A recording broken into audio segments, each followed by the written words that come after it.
For the last 20 years under occupation, for ordinary Afghans who were often living in poverty, the war actually made life a lot more difficult. So for the last I'd say 5 years, there were 2 or 3 suicide bomb attacks every week within Kabul.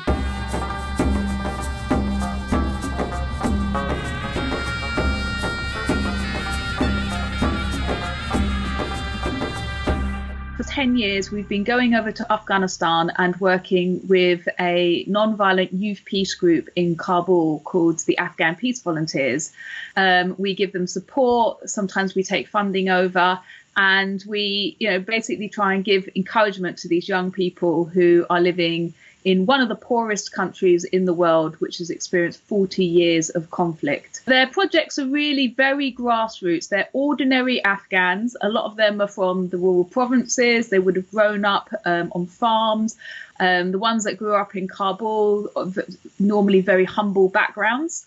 So they were running these projects completely by themselves. One of the key projects was running a street kids school. So they'd have 100 street kids coming in every Friday, which was crazy. I would be there, I'd be witnessing it. We'd normally sleep at the Peace Centre, which was pretty rough. But we embedded ourselves in the community because we wanted to know what was happening at the grassroots for ordinary Afghans. They also had a duvet project, so they would pay illiterate poor women, local illiterate poor women, to make these duvets out of materials that they bought from the local bazaar and distributed to the very poorest in the community, so refugee camps or to families most definitely in need. Other projects included things like permaculture, so a lot of practical things on the go, but then they'd also run campaigns. And they were always very outspoken about the corruption of the Afghan government, around the hypocrisy of the foreign occupiers, and moreover about the violence and oppressive nature of the Taliban. And they always stood by the message that change could only come from the grassroots, that it could only be ordinary Afghans who were empowered to actually make a difference to their country.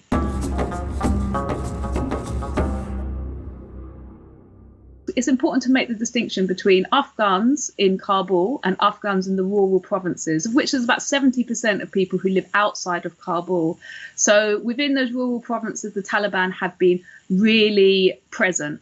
And even within Kabul as well, there's a stark distinction between the 1%, if you like, of Afghans who have really benefited from the foreign occupation. They've accessed qualified jobs. They've got to work for NGOs, or they're the lucky ones that you see on TV who talk about being able to become a doctor or a lawyer and these such things. And their life quality has improved immensely under the occupation. But if you are poor, living in Kabul or in the rest of the country, the improvements have not benefited you a great deal.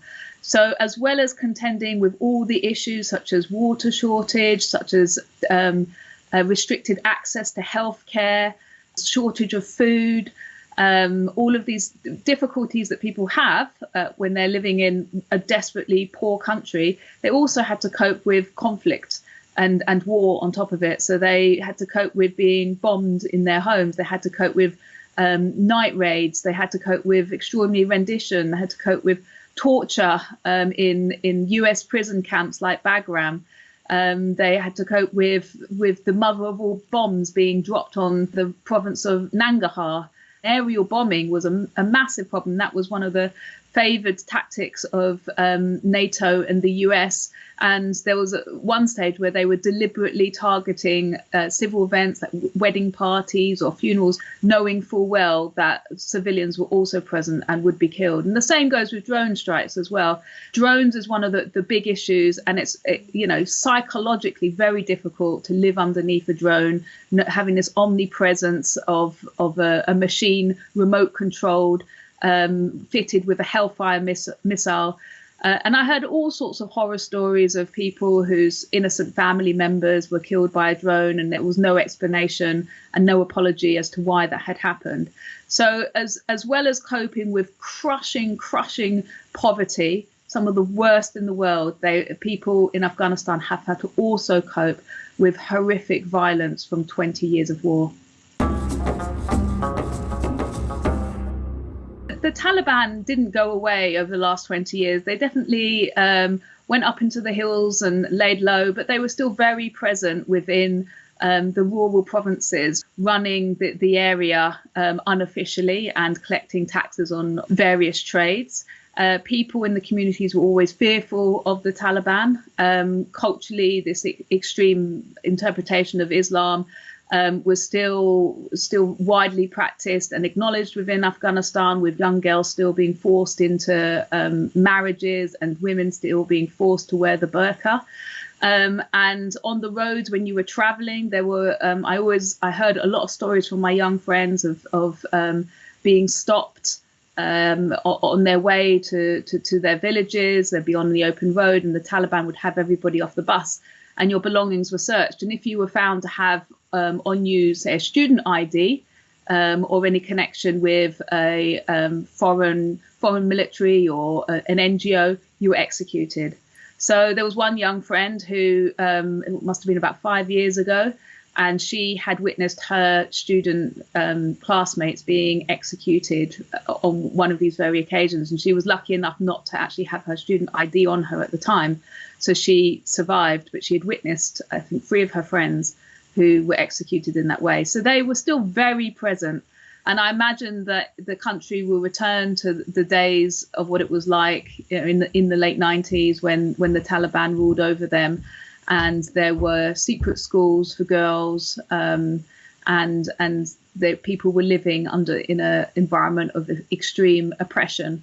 The way it's playing out on the ground already, there are Taliban commanders who are unhinged, and they are already, being very violent towards people, especially the Hazara minority. There's stories coming out that the Hazara, as it was during the original days of the Taliban in the 90s, the Hazara minority were very much persecuted and targeted and massacred. Afghans are very, they have an interesting structure that some people might even describe as anarchic.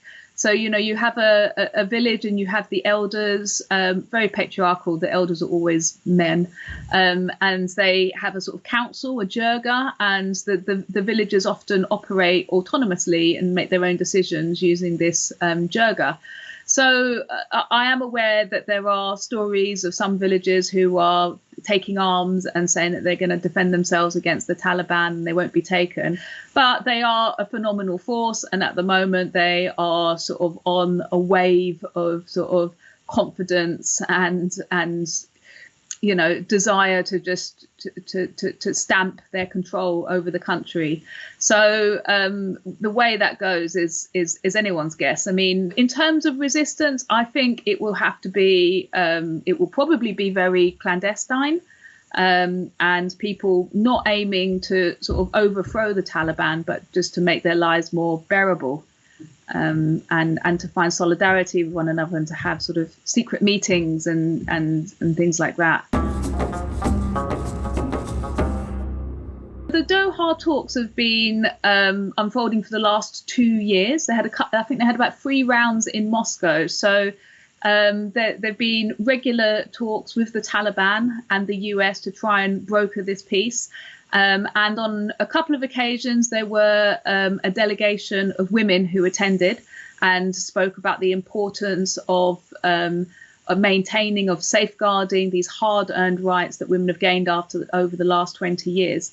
But however, after 2 years of these negotiations, safeguarding women's rights was not part of the peace deal. So it's in the headlines now that the main thing that the US wanted was a promise from the Taliban that they would not harbour terrorist organisations such as Al-Qaeda. That was their main demand from the Taliban. And throughout those talks, there was still violence taking place. The Taliban were still committing suicide bomb attacks on civil buildings. The Americans were still carrying out airstrikes. So for the people on the ground, it seemed really disingenuous that these peace talks were taking place, and yet civilians were being killed on a daily, weekly basis. And it is also interesting that the US special envoy for for the peace talks. He actually formerly worked for the Rand Corporation on securing the gas pipeline for them. So you kind of think, oh, you know, what was actually transpiring behind those closed doors at the peace talks, and why have the Americans actually just sort of left without any sort of, it seems like, I mean, I always thought that they would maintain a number of bases there, so it'd be possible to launch an attack against China. And I thought that they would actually more of a secure contracts for sort of mining corporations, US mining corporations, but that at the moment doesn't appear to have happened. But I'm sure there has been some sort of deals behind the scenes. We know that the Taliban met with China earlier on in the year. China have a substantial copper mining plant just outside of Kabul, which is already impacting water supply into the city. So water is this, you know, very key asset. And in the future, there will be wars and conflict and violence over the access to clean water, of which only 27% of Afghans have at the moment. And a lot of water is required for the extraction of copper. So this has had already had an immediate impact on the water tables in Kabul. Now the water wells, previously they were about 25 meters deep. People reporting now they have to dig down to about 100 meters in order to access the water table. So this is a really, really scary aspect that people aren't really talking about at the moment. One of the major disasters, I think, of the foreign occupiers is this lack of acknowledging the deep ethnic division that exists within Afghanistan, and it's a long historical division that has existed. So it's not just, you know, since the civil war in the 90s, whereby that was very much drawn upon ethnic lines. It goes back hundreds of years. So the ethnic group, the Hazara, who are roughly 10% of the country, they are reported to have descended from the invasion of Genghis Khan. And so Genghis Khan historically is known to have been very violent within the region.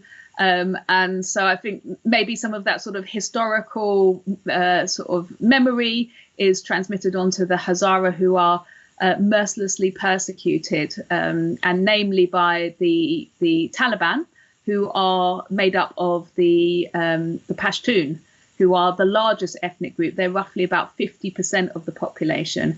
And they normally, the sort of bulk of that population would be around the sort of border of Pakistan and Afghanistan. So that's why the Taliban actually had a strong footing in the refugee camps of Pakistan and reportedly came out of those refugee camps.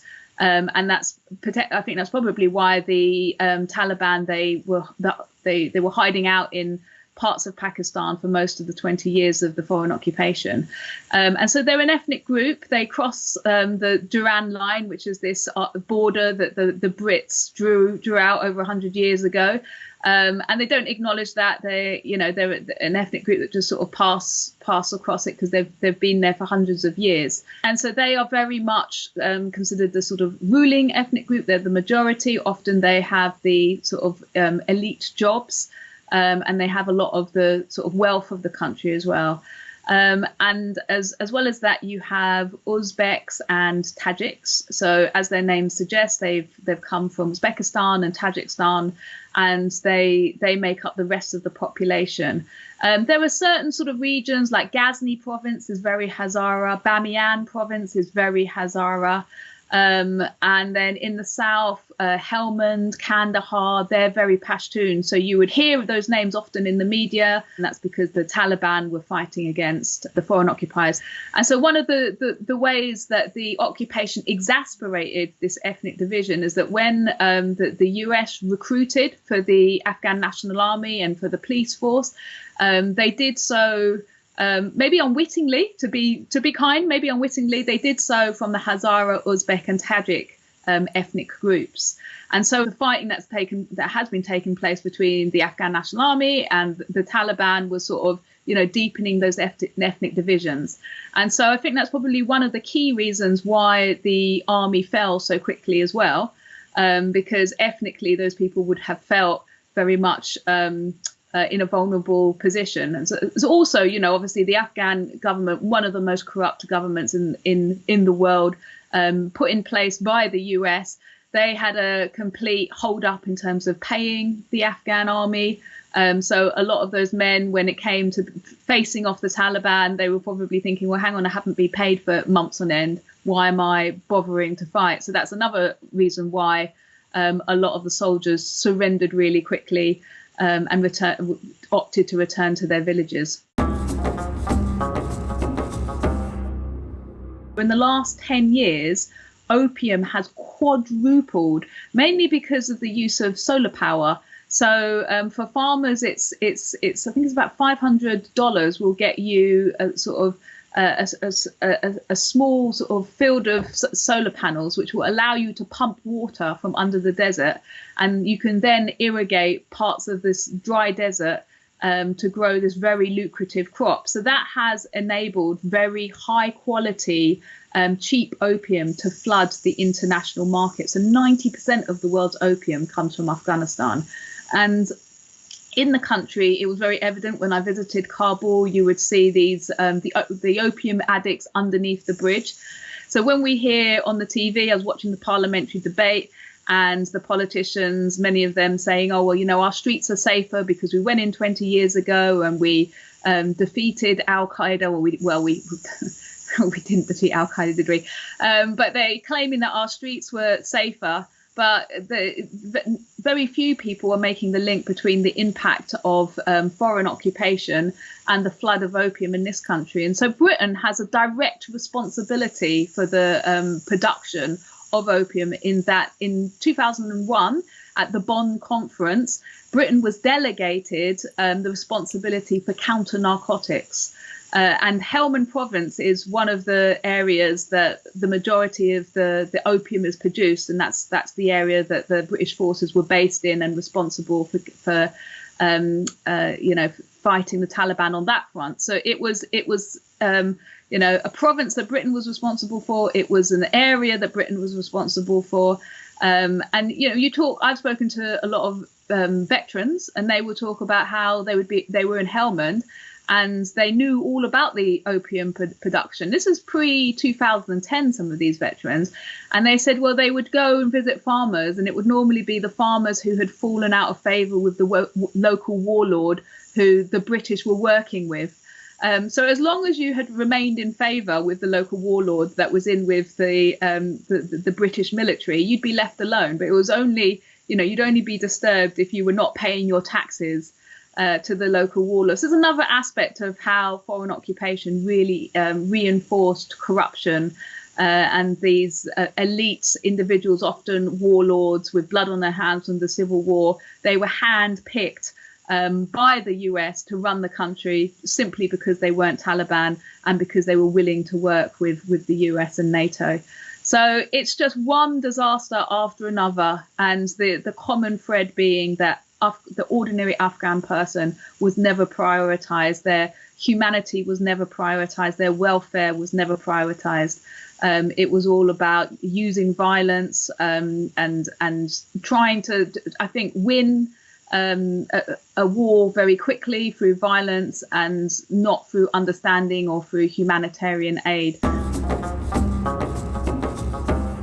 It's really, I think, too early to predict what's going to happen. There's various possibilities. I mean, some people that I speak to are really hoping that the Taliban have changed, that they want to be acknowledged on the global stage. They want to become, trading partners with Western countries, and probably the most likely aspiration they have is to assume a similar position to Saudi Arabia, whereby they're following a very conservative form of Islam, but they're widely accepted by the international community who trade with them. Obviously, Saudi Arabia known very much for trading lots of weaponry with Britain. And I imagine the Taliban are thinking, well, why can't we have that? And they're sitting on $1 trillion worth of raw materials in terms of rare earth metals, lithium, copper, all these metals that go into a lot of the devices that we are so reliant on these days. And the Taliban will have confidence on that level. It already looks like they are making connections with China and Russia in terms of trade. I imagine that they will perhaps allow China in to mine some of those precious metals. The Taliban, they don't want to be cut off. They don't want to be a pariah state where they're isolated. So they are looking around to try and make friends. Obviously, it looks like they don't want to be friends with the US at the moment or NATO countries. But I think if their needs are met and offers are lucrative enough, then who knows?